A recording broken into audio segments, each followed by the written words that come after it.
I have seen the torch of freedom pass from hand to yearning hand, and the vision of our fathers spread hope throughout this land, as the dream some fought and died for in my heart becomes my own.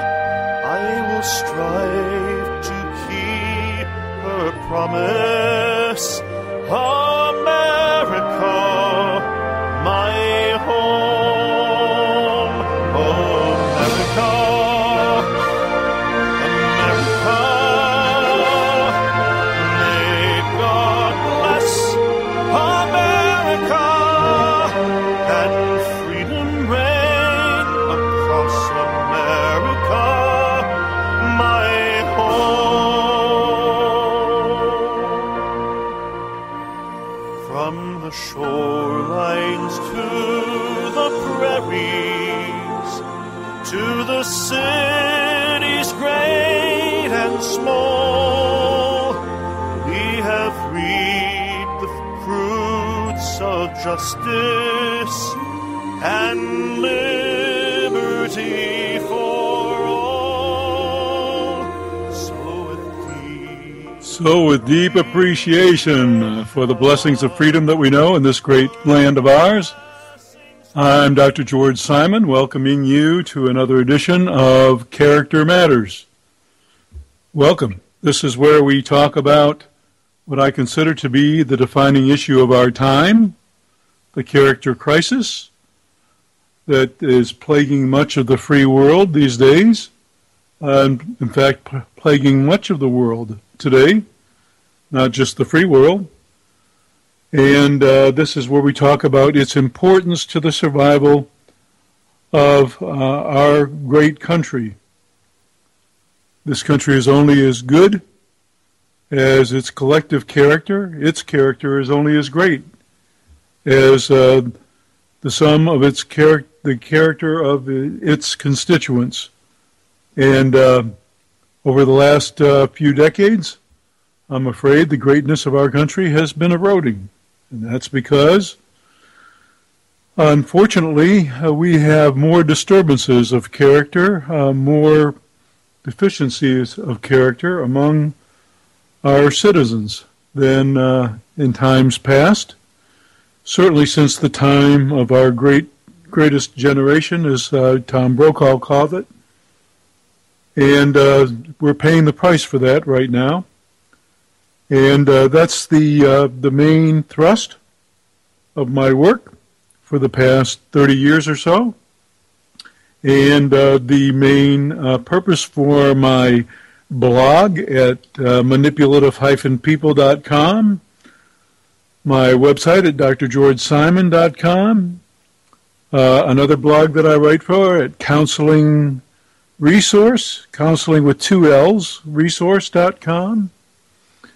And in my 3 books, In Sheep's Clothing, Understanding and Dealing with Manipulative People, Character Disturbance, The Phenomenon of Our Age, and The Judas Syndrome, all of which are available from Amazon, BarnesandNoble.com, all the online sellers, your local bookstore, iBooks, any ebook service, Kindle, and on audiobooks through Tantor Audio.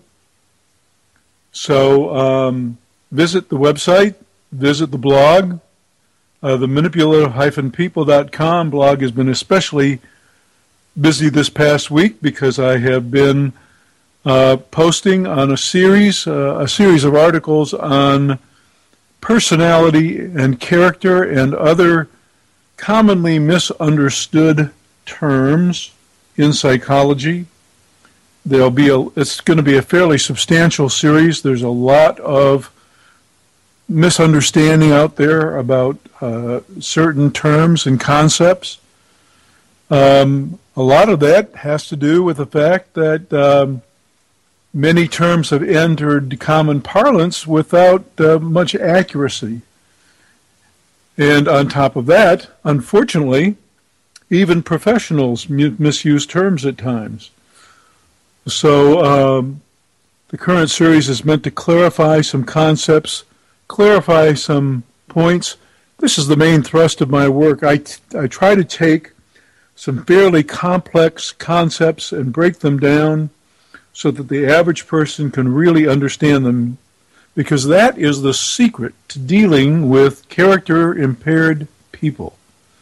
They're not really that difficult to understand, and they're not even that difficult to deal with once you know what really makes them tick, what they're really all about, the tactics they use, how they tend to see the world, the errors in thinking that they display, the way they try to deal with things in their life, and the way they interact with people. And once you get it, once you get what they're all about, why they do the kinds of things they do, what to expect from them, and especially how to deal with their tactics, things really change. And so that's the thrust of my work. You can find all those principles outlined in my books, In Sheep's Clothing and Character Disturbance, and in my book, The Judas Syndrome, and in the numerous online articles on my blog at manipulative-people.com and also at counselingresource.com. The name of that blog, by the way, is Psychology, Philosophy, and Real Life. And I want to talk a bit tonight about the latest post in this series of psychological terms and concepts that are frequently misunderstood. But I also want to open up the discussion to you, the listener, because this is a topic that is pretty interesting for a lot of reasons, but mostly because most folks these days find themselves in a relationship, either at home or at work. In their intimate relationships, they find themselves involved with someone with some kind of disturbance of personality or character. And so we'll be talking about that tonight. And if you want to join the conversation, the number to call is 718-717-8296. That's 718-717-8296. Be happy to take your call. Be happy for you to share an event or a circumstance. Perhaps you have an example. Maybe just make a comment or two. Maybe you have a comment or two about something on the blog or one of the articles or something you've read in one of the books. Maybe you just have a general psychology question. Maybe you just want to know a little bit more about what makes that certain someone in your life tick. If you have such a question or something you want to share, give us a call at 718-717-8296. Be happy to take your call. As I mentioned, this current series of articles is going to be a lengthy one on the blog, and it's going to talk about the many terms that are misunderstood, many concepts that are misunderstood in psychology these days, despite the plethora of information out there. There's a lot of information. Unfortunately, some of it is just not quite accurate. I'm thinking right offhand of how many times people talk about issues of codependence and addiction. Just about everything is framed as an addiction these days. You can find so many articles and so many books and so many programs based on the addiction model. It's literally frightening. And you can almost expect when you hear something on TV or the radio about some high-profile person who has finally been caught doing something really egregious. They have finally gone way too far. Their massive sense of entitlement has led them to just go further than anyone would have imagined, maybe even themselves, and they've gotten themselves into trouble, and immediately they check themselves into treatment, and immediately they claim that, and professionals back up the idea, of course, especially at some of these ritzy locations, some of these ritzy treatment centers where the fees are like in the thousands of dollars a day. Sure, you got an addiction, come on in, we'll cure you. When in fact, the issue is one of character. And that's one of the things that we'll be talking about today. And that's what my post from last Friday on the Manipulative-People blog began to really explore. The whole concepts of personality and character. They're really very important concepts, and they're not what you might think. And they might not be as you have heard them described in some of the pop psychology literature, or maybe you've heard something on TV or read some other article online that has given you a false sense of understanding what these things are. I've spent my entire life really studying personality and character. And I am so grateful for the kind of training that I got from some really fantastic folks who were well skilled in this science. Because I have to tell you, the helping professions have gone through a variety of changes in especially in outlook, how we perceive human problems and how we seek to rectify them. And back in the early 80s, there was a concerted push on the part of the medical establishment to basically wipe out as best as possible any of the more traditional assumptions about the nature of human personality and character. Now, I am not some kind of conspiracy nut, but what I am telling you is true. In fact, in subscribing to and reading the journals published by the AMA, article after article, especially advocacy articles for the field of psychiatry, which at the time was in somewhat of a crisis. Article after article, especially the advocacy articles, sought to medicalize the entire field of mental health like never before. And there were some articles that even took to task the entire concept of personality and character. And some of the criticisms were legitimate.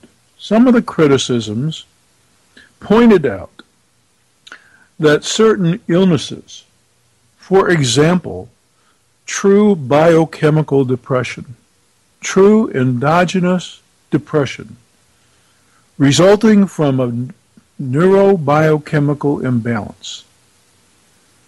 Some of these things were at one time viewed as weaknesses of character exclusively. And people who suffered from these things were sometimes regarded, erroneously so, and inhumanely so, as weak, when in fact their biochemistry had become off, imbalanced. And, to think of some of the treatments that we had back then to help, or supposedly to help, and weren't working very well. So there were some legitimate criticisms, but as is always the case with fad kinds of things in science, The pendulum went way too far in swinging, and some folks wanted to really basically go to war with any other model of viewing human behavior and viewing the human condition. And they wanted to do away with this notion of personality and or character. And they wanted to medicalize the entire field and to say basically that every human problem was an outgrowth of some kind of biochemistry abnormality, some kind of brain abnormality, or at least some kind of brain malfunction. And that the ultimate remedy was going to lie in finding all of the biochemical correlates to these brain disorders and finding the appropriate medications and medical interventions that would remedy these imbalances and therefore restore somebody to normal, healthy, adaptive function. And in some cases, really some wonders were made. Some truly miraculous discoveries and treatments unfolded, especially for some severe diseases like schizophrenia and genuine bipolar disorder, true manic depressive illness. That'll be another program, by the way, when we go into the overdiagnosis of bipolar disorder. That'll be a separate program sometime. But I think there was kind of a throwing out of the baby with the bathwater, so to speak, in that movement in the early 80s, and that really took root in the late 80s and early 90s. And we over-medicalized the field, and we oversold the notion that every human problem of a psychological nature had to do with brain malfunction or biochemistry. Personality and character still do matter, and they matter a bunch.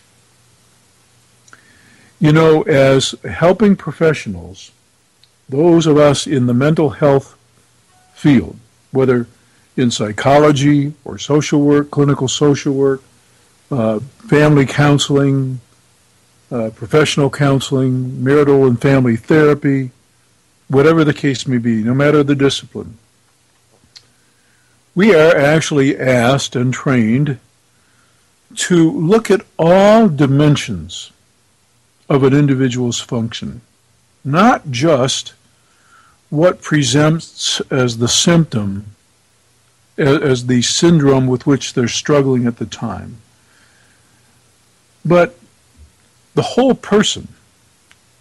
Take a holistic approach.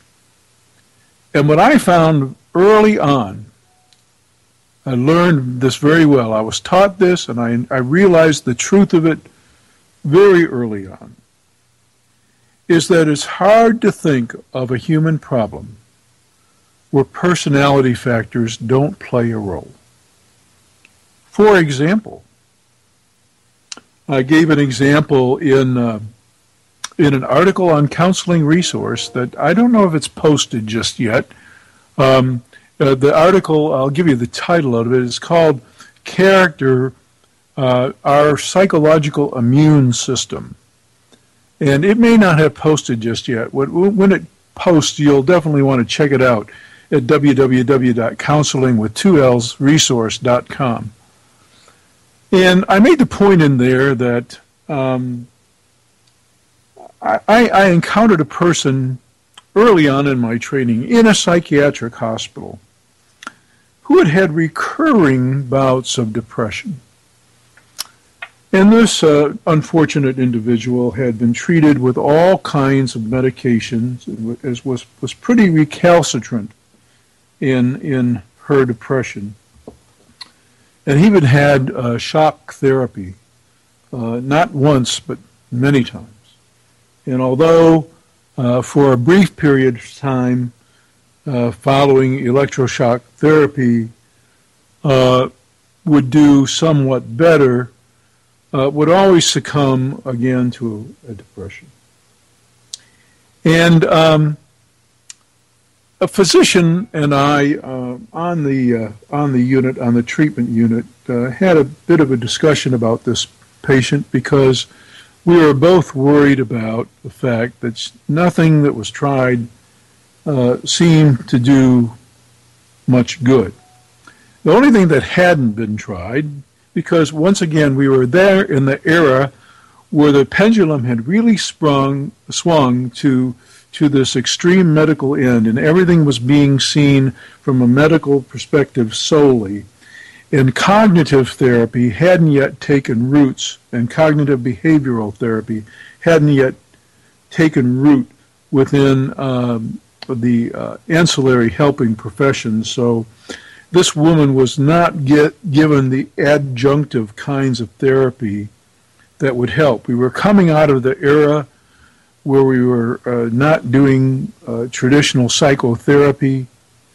We were coming out of that area, and certainly nobody was doing psychoanalysis anymore. And even if they were doing those things, they were proving to be of little value in these cases. But the newer therapies hadn't yet taken full root. So this physician and I had a dialogue about this patient that we were so concerned about. And I looked very carefully at this patient's history and the things that helped shape her personality. And this physician and I had a very big argument because this person in personality type, to me, appeared quite emotionally dependent. She had a very passive temperament that contributed to her dependency. And she tended to lean on those that she saw as more powerful and stronger than herself in character. And whenever she would lose that support is when she would succumb to a depressive episode. I looked at the history quite carefully, and there was this pattern there. And so the physician and I had an argument about this case because the physician believed, coming from the medical model, that all that I was seeing, this passivity and this aspect of personality, was really a product of this woman's Pacific temperament and her biochemistry. That she looked that way because her chemistry was off, and if her chemistry could only get right, she would be fine. And of course, he was free to play around with the meds and try and get everything just right, try new things, try innovative approaches, different combinations. And of course, even shock therapy was still an option. But nothing seemed to be working. So I asked if I couldn't have a crack at some adjunctive new therapies, and I decided to approach this case with the idea that there were shaping influences in this woman's life that shaped a personality, a style of coping. And we'll get into, in just a minute, I'm going to get into the definitions of personality and character and what constitutes a personality disorder or a disorder of character and why it's so important in mental health, especially if you go out there and get mental health treatment, folks. This is so important. You got to know somebody that gets it with respect to personality and character and knows how to deal with it. That's the real trick. But to make a long story short, I had a chance to work with this woman, and I focused all the attention on those ways in which she had come to think about herself and the world that predisposed her to see herself as ineffective, unable, and therefore needing to rely on somebody who she viewed as more powerful, more capable, stronger than herself. and setting her up for this pattern, this repetitive pattern of hooking up with folks that she regarded as strong enough to lean on, and then feeling abandoned and helpless every time she would lose that support. Either they would leave, they would move, they would die, whatever the case may be. Once her bulwark of strength and support in her life abandoned her, she was right back to square one and right back into a major depression. So I worked on that premise. I worked under the premise that she could change the way that she perceived herself and the world around her by challenging the way she thought, by challenging the behaviors, the self-defeating behaviors that she engaged in that kept her from developing the skills and the strength and the confidence to fend for herself emotionally. And as she began to do more and acquire a sense of competence and acquire a sense of vitality and realize that she could indeed empower and take good care of herself, she began to change. Now, personality is one of those things that, especially at advanced ages, is not really easy to change. And we'll talk about that in just a minute. But over time, this woman did change, and changed remarkably.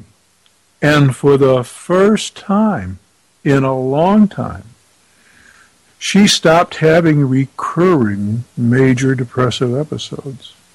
Now, she did have some recurring bouts of some despondency, but nothing severe and nothing requiring hospitalization, electroshock therapy, or anything of the like. And it was always about changing her approach. That's what made the difference. Changing the way she looked at the world, how she dealt with the world, her style of personality. And it made the difference. It made all the difference in the world. So I became even more convinced after this experience. I became so convinced that we had to, every time we intervened with a patient or a client, every time we assessed a human problem of a psychological nature, we had to approach it from a more holistic standpoint. We had to look not just at a person's biochemistry, we had to look not just at their history, not just their environment, not just their biology, but what shaped their overall approach to life, what shaped their overall personality and character. And was that personality and was that character functional? Was it adaptive enough for them to deal effectively with the situational stressors of life? And I went to work developing techniques that would not only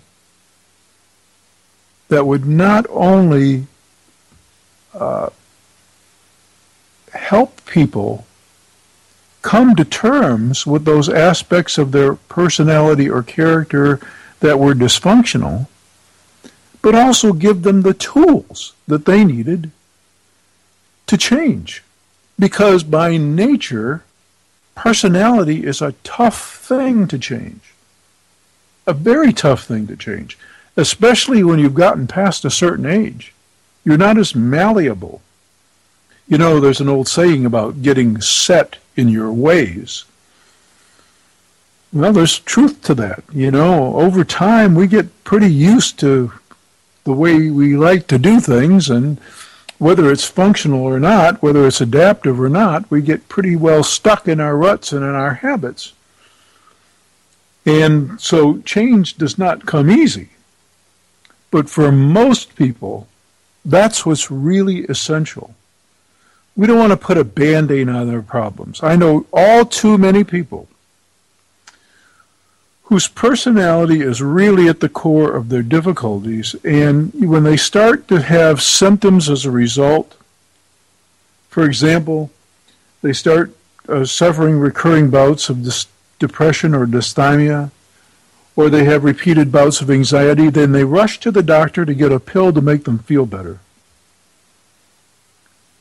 And they feel better, but they don't change their approach.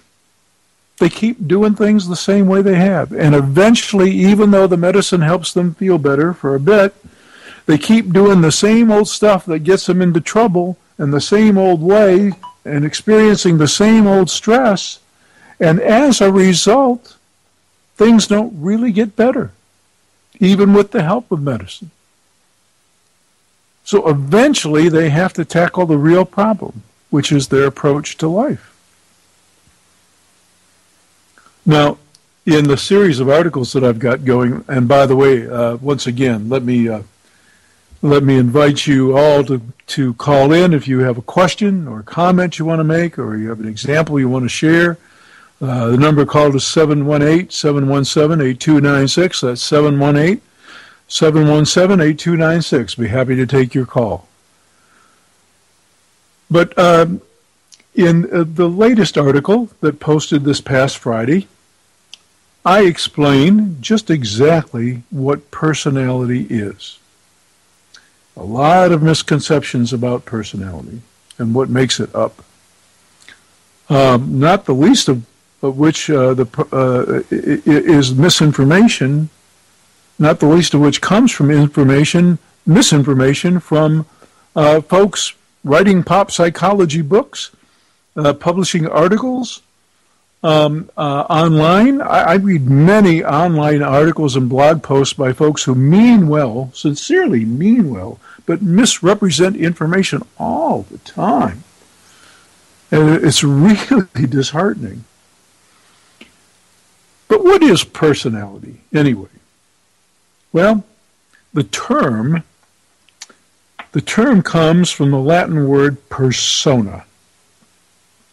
And persona means mask.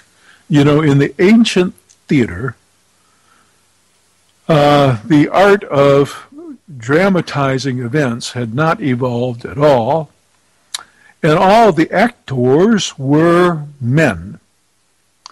So if you wanted to convey gender or any other aspect of your character, you had to wear a mask that depicted that character and that gender.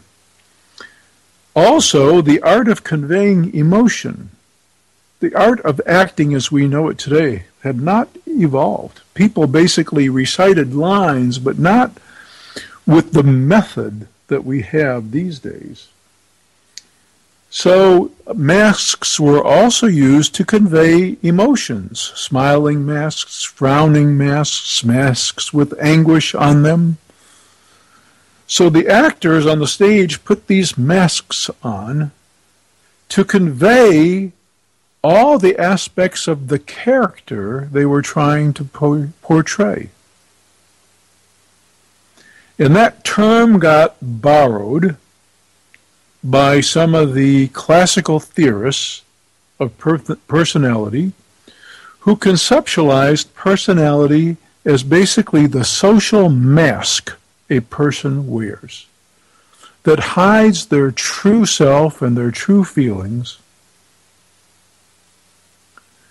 It's basically the social front that they put on. And also the classical theorists believed that people do this unconsciously. That over time, as they're growing up and they face different fears and anxieties, as they suffer various wounds to their self-image and to their self-esteem, as they suffer various traumas and emotional hurts of one type or another, people construct these defenses to protect themselves against the slings and arrows of life and protect themselves against the anticipated hurts that life can deal them. So this is what the classical theorists thought of as personality, an unconsciously constructed social mask or front. And for some folks, and character disturbance and the Judas syndrome, and on my blog at manipulative-people.com, and in all my numerous online articles on counselingresource.com and manipulative-people.com, the folks that I affectionately call neurotic, this model still fits fairly well for such folks. Folks who are overly conscientious and overly anxious for the most part, this model fits fairly well. But it no longer fits very well for most people. And so a new and broader and more comprehensive definition for personality has emerged. And that is a more multidimensional type of personality definition. Various things are seen nowadays to contribute to one's personality, which can be defined as a style of relating, not just relating to other people, but to the world at large. A style of viewing the world, viewing others, and a style of relating to others as you see them and as you see yourself. And many things are seen to go into the development of that style. First, there are what we call the constitutional contributors to personality. Those biological factors, a person's temperament. Some people by nature tend to be more placid, more pacific in their temperament, whereas other people have this really short fuse, this really irascible temperament where they're easily riled, they're easily angered, easily upset, where others are just as calm and cool as a cucumber, you know. That's a temperamental contributor to personality. There are other biological factors as well. But that's one component. Then, of course, there are the environmental components. The nature of one's shaping environment. Was it a nurturing environment? Was it hostile? Was it full of trauma? Was there a wound a minute? Did the person experience terror fairly frequently? Were they neglected? Were they alone? Did they have to fend for themselves? So the nature of the environment plays a role. What the person has learned as a result of their experience. What works, what doesn't work. What's rewarded, what's not rewarded. What causes pain, what brings pleasure. All of these things contribute. Not only that, and this is very key, there is a dynamic interaction between all of these factors. For example, if a person is relatively pacific in their temperament. They're one of these don't get riled folks. They easily back down. They don't fight. They don't have that fighting spirit, that spunk in their temperament. It's just not there. You put them in an environment where there's an abuser, and they're going to feel pretty darned hopeless and powerlessness much of the time. And they're also going to come to learn, perhaps, that the safest thing for them is to appease as best they can that abuser so that they don't have to take the heat. So you see there's this dynamic interaction. It can go just, let's take the same environmental circumstance with an abuser in the family, and let's take another child, say, in that family who has a different temperament. Let's say they have one of those short fuse temperaments, one of those irascible temperaments. They're quick to anger. They're ready to fight. So this person comes up at them and they fight back. They don't get very far, but they do anyway. And they develop a kind of contentiousness, and they develop a worldview. This worldview maybe is that the world is a hostile place. And in order to survive, I've got to fight and fight hard. So there are a lot of contributors to the person's personality development, you see. But everybody develops this unique way of approaching life. And we call that their personality. And unlike the old model where we thought all personality types were an unconsciously constructed social mask, for the most part, what you see is what you get. Who the person is in personality is who they are, through and through. Now, there are some exceptions. You know, there are these really manipulative folks that I talk about in my books, In Sheep's Clothing and Character Disturbance. I spent my life studying these folks. These folks who are all about the game of impression management, who know how to pull the wool over your eyes, who deliberately deceive, who want you to have an image of them that's carefully and deliberately constructed. This is not an unconsciously constructed defense. They know what they're doing. And they have a reason for wanting to pull the wool over your eyes. They don't want you to know who they really are. So it's a conscious act they perform because they want you to think that they're safe and that they're good, when all the while what they really want is the better of you. And you don't usually know that until it's too late. There are these folks out there. Maybe one of you out there in the listening audience knows one or has lived with one or has had to work with one. If you have, you might want to give us a call and share your experience at 718-717-8296. But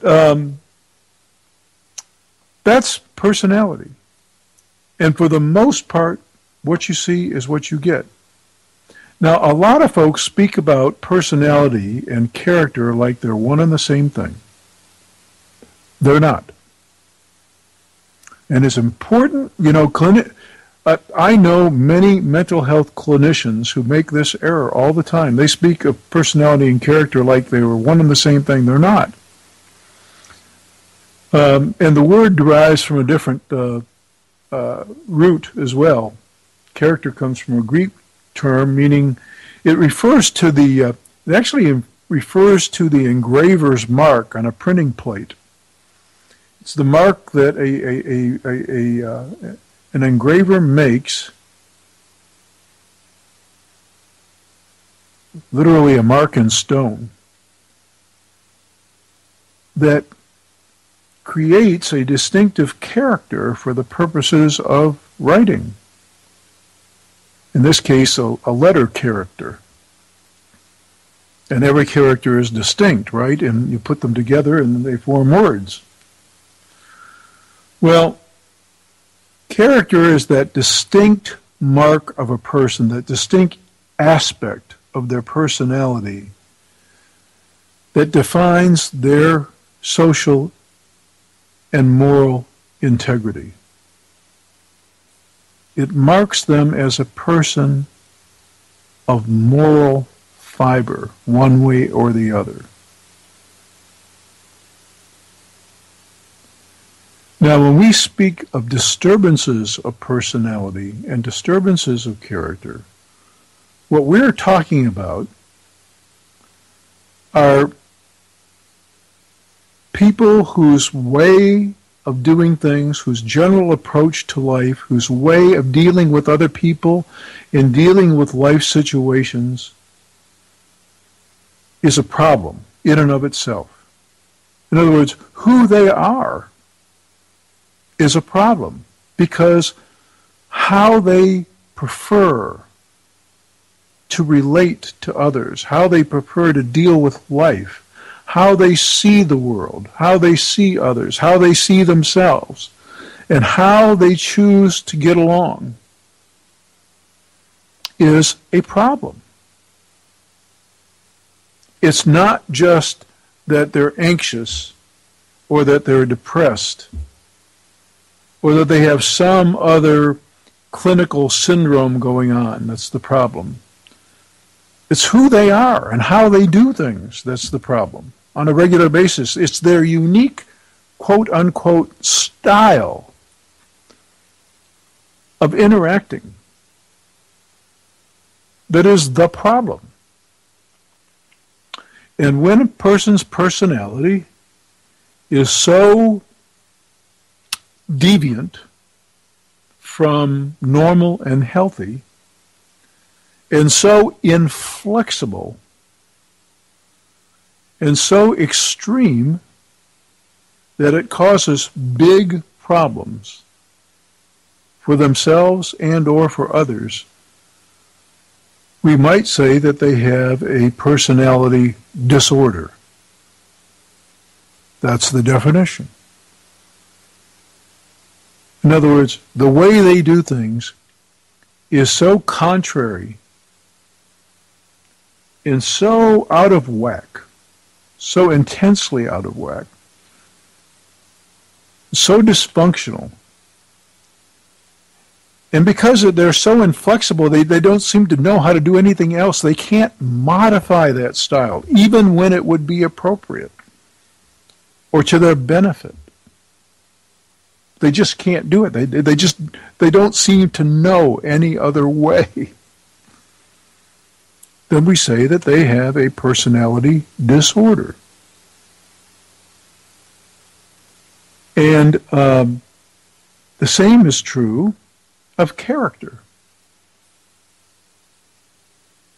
A disturbance of character is that aspect of a person that reflects their moral integrity when it is so impaired that it causes problems. We say they have a disturbance of character. And when that disturbance is so intense, so inflexible, and so deviant from what we consider to be decency, moral decency or ethics, when a person's character is so far off from what we would consider healthy or decent, and they don't seem to know any other way, and they do it over and over again, then we might say that they have a disorder of character. And there are certain personality types there are certain personality types that by and large tend to reflect more negatively on a person's character. In other words, there are certain personality disorders where it's more likely that you're also going to have a disorder of character. Such is the case with narcissistic individuals and with the group of individuals that I call, in my books and in my blog writings, the aggressive personalities. These two groups of folks are among the most character-impaired individuals that you'll come across. And these are the folks that I've spent my professional life assessing, treating, dealing with, and of course also dealing with the victims of these folks who have unfortunately found themselves in some kind of a relationship with such folks and have found themselves in a one-down position and really needed to get a handle on how to best deal with such folks so that they could preserve their sanity. You know, when it comes to disturbances of character, there's a tried and true old saying, pretty much, that if a person is making themselves miserable to the point psychologically that they think they really need to see somebody, and they go pounding on the clinician's door, then for the most part you can assume that to some degree they're pretty neurotic. But if a person is making somebody else miserable, making somebody else anxious, making somebody else feel crazy, to the point that they're desperate for help, but yet the person with the problem doesn't think they have a problem, doesn't want to change, and would only go to a helping professional if dragged by the ear, and they're going to go kicking and screaming the whole way, then you say that person probably has a disturbance of character, or maybe even a character disorder. And that's how you tell the difference between a fairly neurotic individual and a disturbed character. So that's the short primer on personality and character. You can read a lot more about it on the Manipulative-People website. That's manipulative-people.com. The series of articles that's going to follow is going to be a really substantial series explaining just about every concept that's out there in pop psychology, including all the psychobabble that's out there that causes folks to misperceive things and therefore to stay in one-down relationships. If there's anything that means something to me, is that it's so important for me to get the message out there to folks about how to perceive their predicaments, because that is more than half the battle, folks. I have to tell you, I get this feedback every single day and multiple times a day. You know, there's a feature on my manipulative-people.com blog where people can contact me via the back channel via email. And I get at least 3 or 4 those contacts a day. And then I get contacts via email from folks who have read my books and have looked in the backs of the books, either in Sheep's Clothing or Character Disturbance or the Judas Syndrome, and found out how to contact me, or they've gone to my website at drgeorgesimon.com. Or they've read an article online and somehow gotten to me, or maybe they've seen one of the YouTube videos. They've gone to the YouTube channel and seen one of the YouTube videos, snippets from my webinars. and they'll contact me, and inevitably they'll say the exact same thing, uniformly. And that is that as soon as they started seeing things differently and understanding concepts more accurately, as soon as they, for example, stop thinking of their character-impaired spouse as somebody who was unconscious about the things they were doing, who just didn't get it, who didn't see what they were doing, and realized that that's who they really are, and that they know what they're doing, and that they use their tactics carefully and deliberately to advance their own agenda at your expense.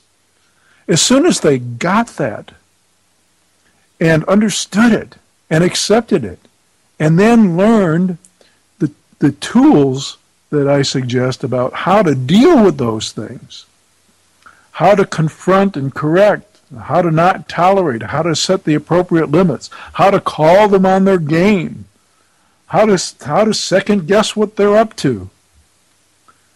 Well, life changed.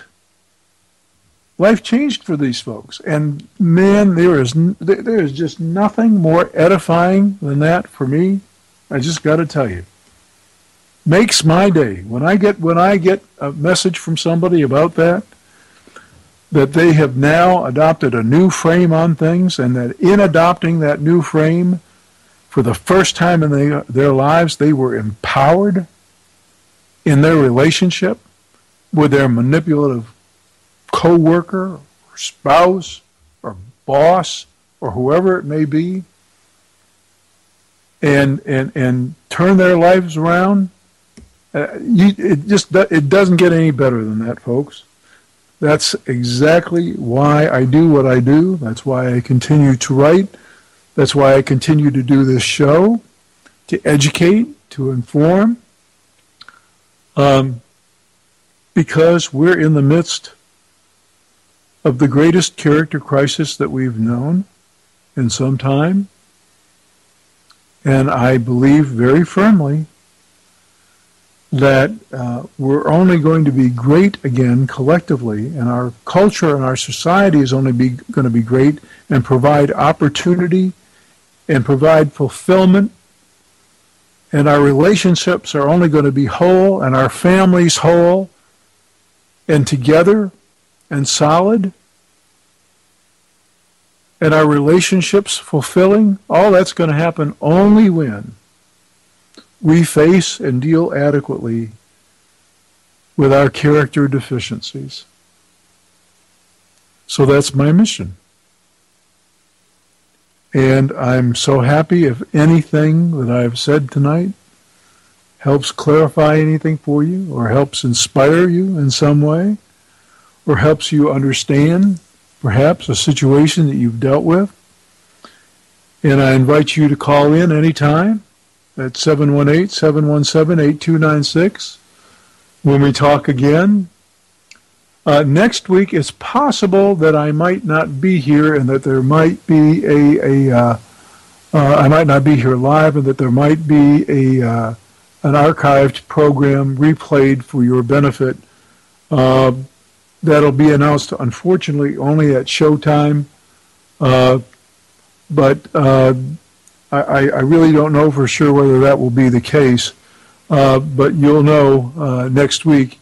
In any case, it's always a pleasure to be with you, and it's always a pleasure to do my part to help folks with what I consider to be the defining problem of our time. So with that, I'm going to say goodbye for this week and invite you to tune in again next week for another edition of Character Matters.